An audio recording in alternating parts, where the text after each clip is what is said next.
তিন ব্যক্তিকে দিয়ে জাহান্নাম উদ্বোধন হবে। এর মধ্যে 1 নম্বরে আলেম, 2 নম্বরে শহীদ, 3 নম্বরে দানশীল। চিন্তা করেছেন এই 3 ব্যক্তি দিয়ে জাহান্নাম কি হবে? উদ্বোধন হবে। আলেম, কোন আলেম? যে ব্যক্তি কোরআন পড়েছে, শিখেছে, এরপরেও তাকে বলা হচ্ছে জাহান্নামী।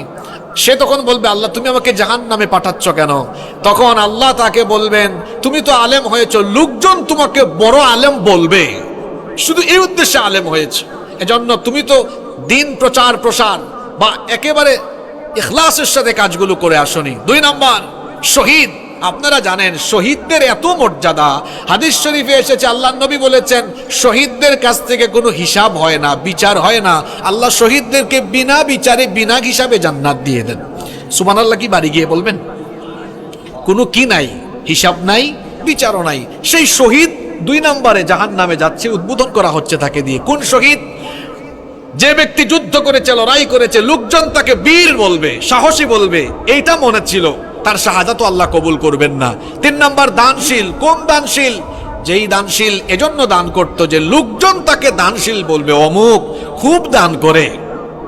এটা যদি মনে থাকে, এইটা মনে রেখে সে যদি দান করে লৌকিকতার জন্য, তাহলে তার এই দান কোনো কাজে লাগবে না। তাহলে কিয়ামতের দিন রিয়াকারীদেরকে দিয়ে জাহান্নাম উদ্বোধন হবে।